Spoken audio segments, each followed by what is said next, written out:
This message is for you. You're real and authentic in a world of performance, whole in a world of fragments, free in a world of cages. And authenticity, true authenticity, it's rare. So rare that when people encounter it, they don't know whether to fear it or destroy it. And you saw both reactions play out in real time. Some people became your students without asking. They watched from a distance, learned from your example, quietly implemented the lessons that your life taught, and never told you, but you changed them. Shifted something in their understanding of what was possible, what could be survived, and what could be built from ruins. Others became your enemies, though, not because you hurt them, but because your existence was an indictment of their choices. Your freedom highlighted their chains. Your growth exposed their stagnation. Your refusal to stay broken was permission that they couldn't give themselves. And they hated you for it. They hated you with the passion of people who hate themselves and need an external target. The fight you put up wasn't physical, it wasn't loud, it wasn't even visible most of the time. It was internal, psychological, spiritual, a daily choice to not give up or give in, to not let their version of you become your reality. Every morning you woke up and chose yourself. That was an act of war. Every moment you maintained your peace despite their chaos, that was a victory. Every boundary you enforced without guilt was a battle won. Every time you invested in your future instead of dwelling on your past was a strategic move to in a game that most people don't even realize they're playing. You became a master of silent warfare. You learned that the best revenge isn't destruction, it's construction. Building a life so full and vibrant and undeniably yours that their opinions become background noise, irrelevant static that doesn't even register. You don't need to prove them wrong with words. Your life is the proof.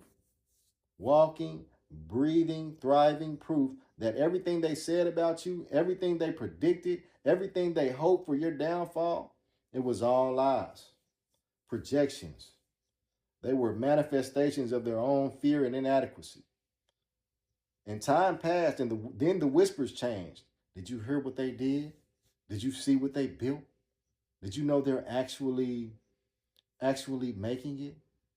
How? How did they do that?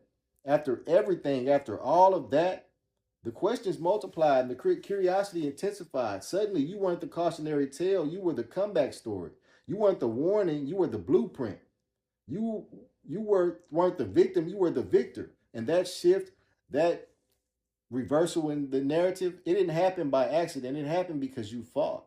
You fought every single day in ways that no one saw, in battles that no one witnessed, against enemies both external and internal, and you won.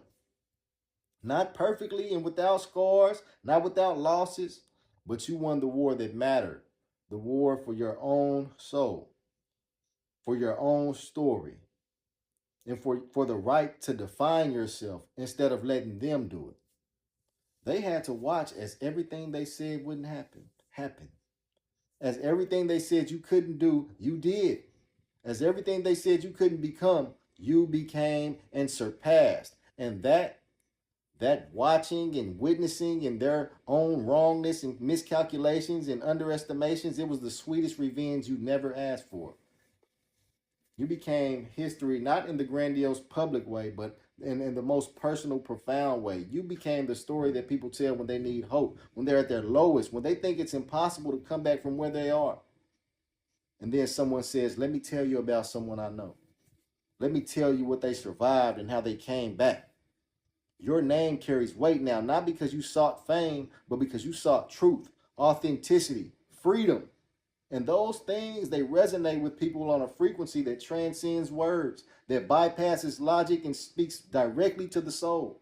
The history you made wasn't made in books. It was made in the eyes of people who watched you rise, in the minds of people who couldn't explain you, and in the hearts of people who needed to see that it was possible, that coming back was possible, that transformation was possible, that you could be one person for years, decades even, and then one day make a decision, a real decision, not a wish, not a hope, but a commitment, and become someone entirely new, someone that you chose and that you built deliberately, consciously, with full awareness and intention. You prove that identity isn't fixed, that personality isn't permanent, and that the story doesn't end where they say it will. That the final chapter can be rewritten and the closing credits can be paused, and that a whole new sequel can begin, according to you. So keep going.